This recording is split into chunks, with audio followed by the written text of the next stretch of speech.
Hello. Jurgen, a 3-0 win against Leicester, a clean sheet despite all the injuries, and 64 league games now unbeaten at Anfield. It's a record. It was a perfect night on many levels, wasn't it?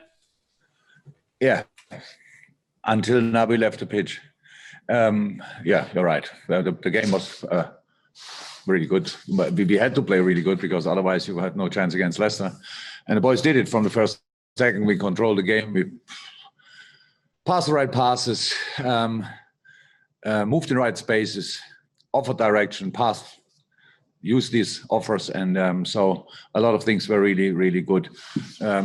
Even when we scored 2 goals, or one scored, obviously, so, after a set piece. But a lot of good football moments and a really, really good performance. How pleased for Bobby are you? Sorry? How pleased for Bobby are you? Very, very. I think you saw it earlier than me. I only saw it once now. That obviously he had a new record as well. The closest not goal, whatever, with the goal line technology. So, yeah, congratulations. But of course, we were really happy and relieved, and we deserved it so much. We played a super game.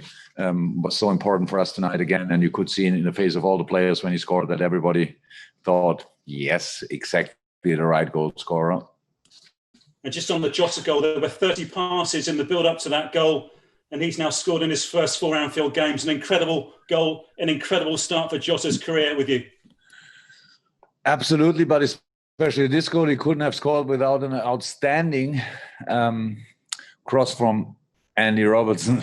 What a situation in the whole build-up, and passing all these passes, and then I think it was Joel was it Joel? Probably, yes, to Robbo. Albrighton tries everything to win the battle at a little challenge there, and Robbo is really cool, good first contact, and then sensational cross, super move from Diogo. Yes, he's a good player. That's the reason why we signed him.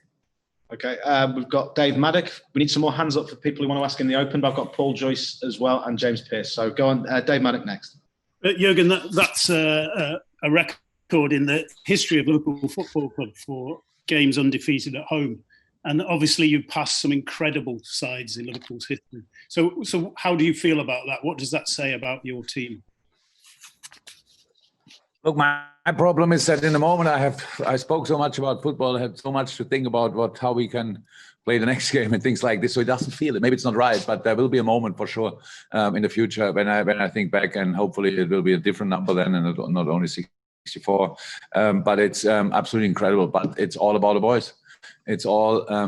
I think it's really difficult to achieve something like this. But when you think about how tight all the decisions, a lot of games were, then it doesn't happen just like this. So you have to really dig in for that, and the boys did that.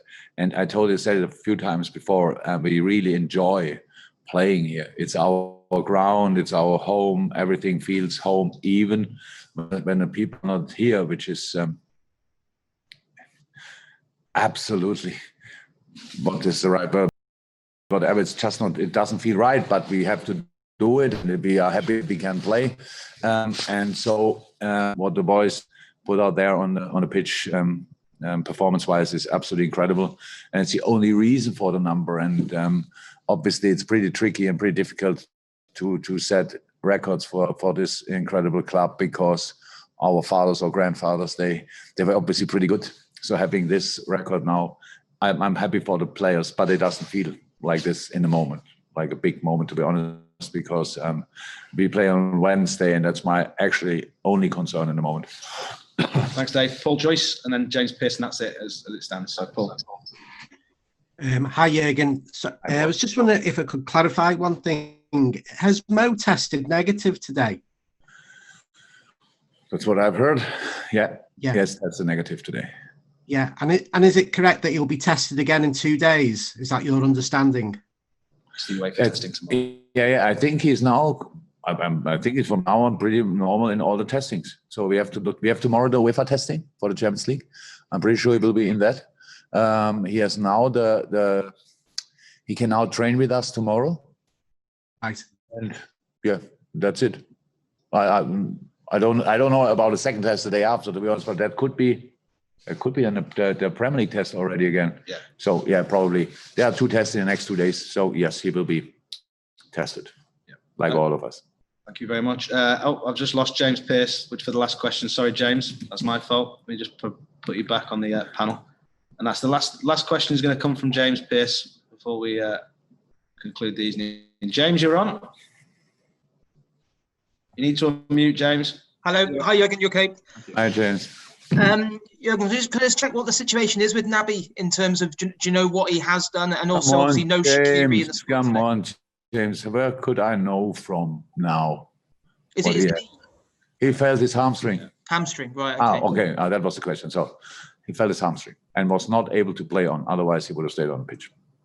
Yeah. And how about Shaqiri? Shock.